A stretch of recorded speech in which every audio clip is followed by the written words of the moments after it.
Before the year ends, you probably already know what you're about to promise yourself again. Save more money, take your health seriously, exercise, eat better, be happier. You've said some version of this before. Not once, not twice, every year.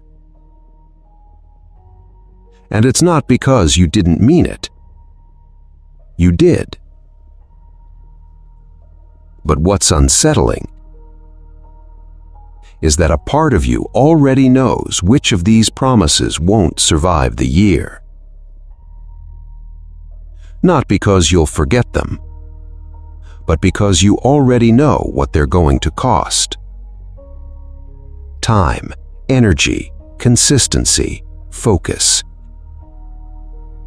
And you've been negotiating with that cost for a long time. And what usually happens next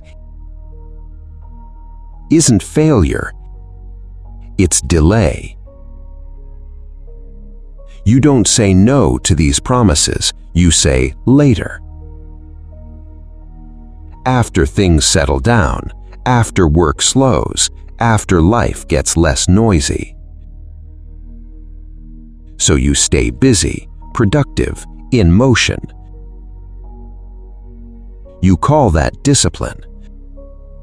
But if you're honest, it's just avoidance that looks respectable. And while you're moving, the start keeps moving too.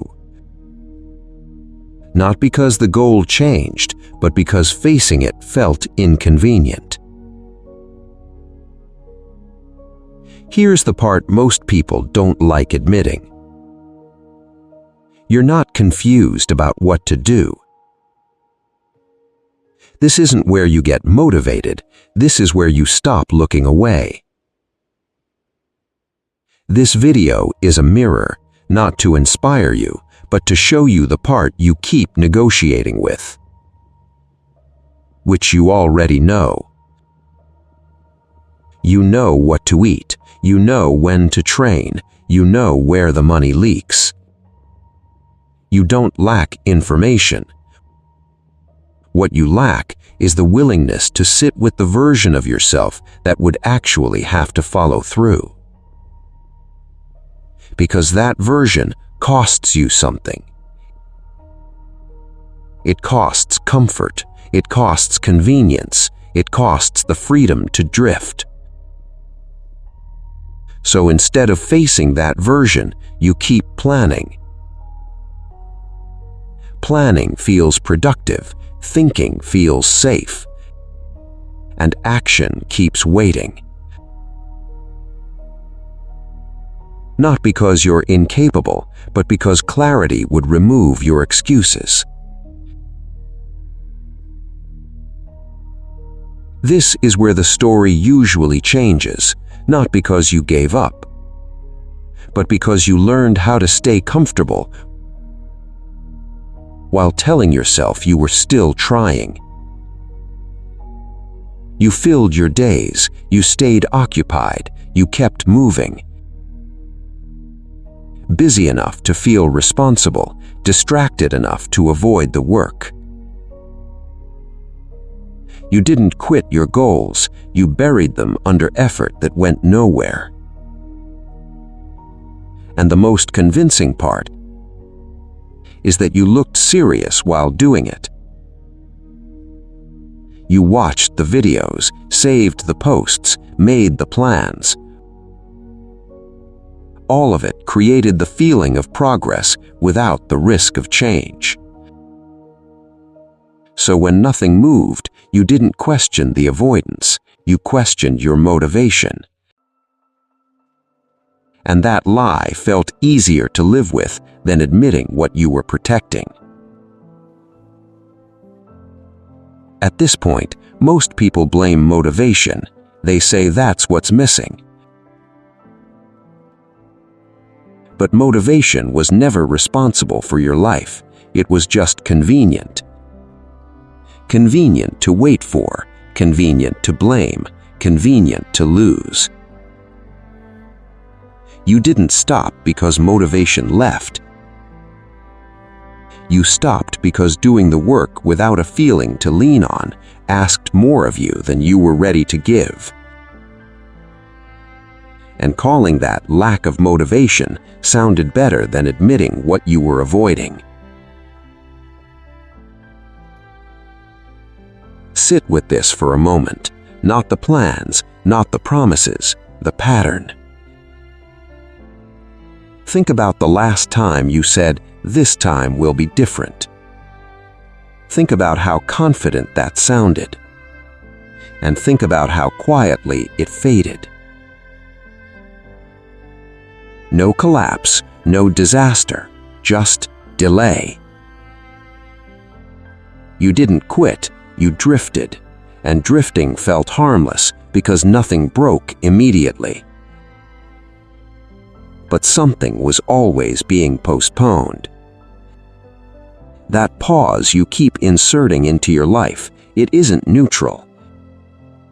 It's a decision you make slowly. This is the truth most people avoid. You already know what you won't do next year. Not because you're lazy, not because you're incapable, but because at some point you decided what discomfort you were willing to tolerate and what you weren't. So every goal came with conditions. I'll do it as long as it doesn't disrupt too much, as long as it doesn't demand consistency, as long as it doesn't cost my comfort. That's not lack of motivation. That's a quiet agreement to protect who you are now from becoming who the goal requires. And once that agreement is made, the ending is predictable, not dramatic, just delayed. Until the year ends and the promise expires. That isn't failure, that's honesty postponed. Most people expect comfort. They expect reassurance, permission, something to soften what they just felt. But there's nothing wrong with you. You weren't broken, you weren't weak. You were just avoiding a cost you hadn't decided to pay yet. And that matters because it means the problem was never motivation. It was ownership. Ownership of the time it takes, ownership of the energy it drains, ownership of the consistency it demands. When you avoid that responsibility, goals feel heavy. When you accept it, they become clear. Not easy, just honest. And honesty, even when it's uncomfortable, is a form of strength. This is where things actually change. Not when you feel ready, not when motivation shows up, but when you stop pretending that the reality is negotiable. Because once you see it clearly, the time, the effort, the consistency, you're no longer negotiating blindly, you're choosing.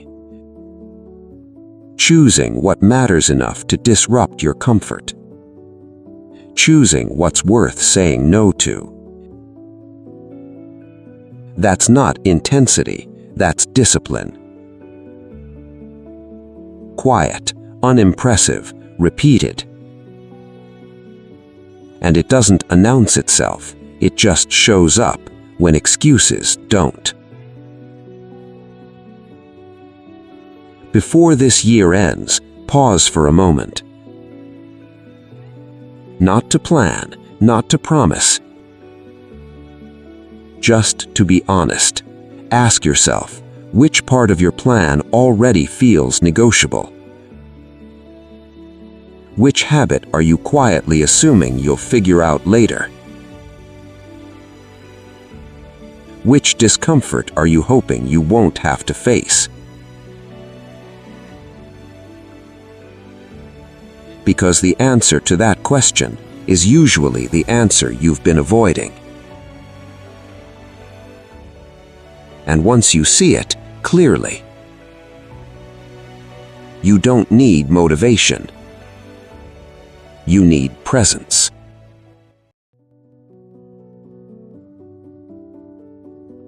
This isn't content for entertainment. It's a reminder to live with awareness.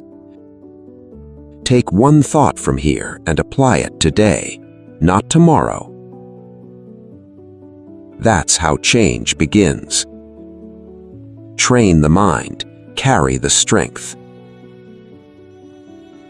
This is Mind Full of Strength for you.